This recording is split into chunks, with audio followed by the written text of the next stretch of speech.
usually come at the end of the party, but I thought I would come while all the Democrats are still coherent tonight.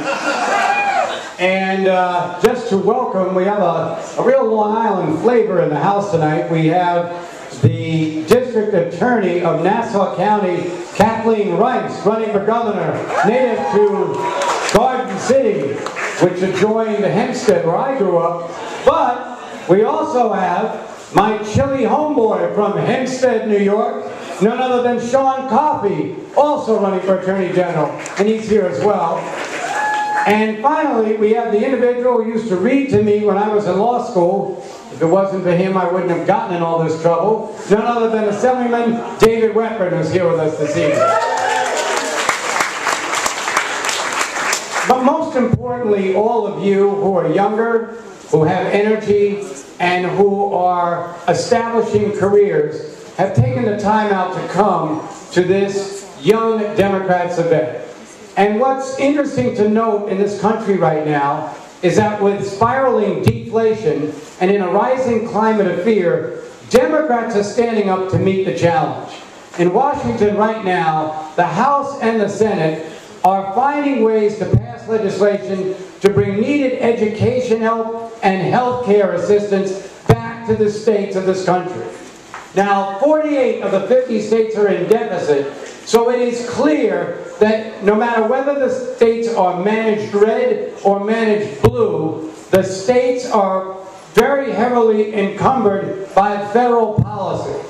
And both the White House and the Senate are going to bring that money back. And for New York, it will mean $730 million of health care money and another $750 million of education assistance to our schools. And unfortunately, here in the state where we can't print money, we have had to make some very difficult choices. But the Democrats have made the hard choices. But even as we've made the hard choices, we have cleared our way to the future. We passed a budget this year and didn't borrow a dime.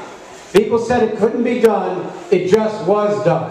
And in addition, the credit rating of this state has never gone down in the last 3 years. We have cut $43 billion of spending. They say Democrats can't cut spending. We have cut spending more than any other state except California.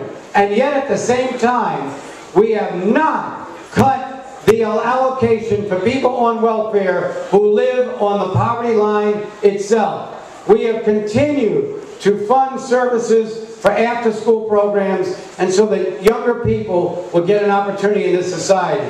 These are not the times we may have signed up for, but these are the times that define us. And the Democrats have led us over this past couple of years now. Somebody seems to have forgotten when they say we shouldn't be spending, that between 2000, when President Clinton left office with a $2.5 trillion surplus, we somehow moved to an $9 trillion deficit. Do you know who was in charge during that time? Yes, you're right. And now here we are trying to dig up the mess that we were left with, and somebody wants to blame it on the President and the House and the Senate. But in November, we have to get out to tell the real story. Tell them the terrible truth about the tremendous problems that we experienced over the last 8 years before President Obama got into office. Thousands of companies that went out of business and are still out of business. Entire regions of this country struggling for survival. Children going homeless.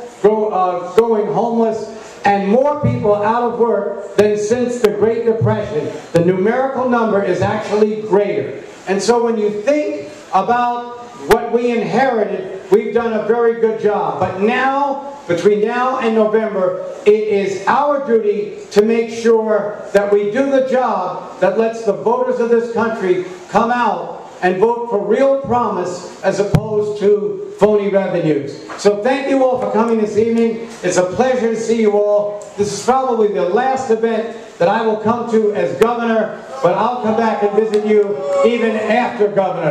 Thank you very much. Thank you, Governor Paterson.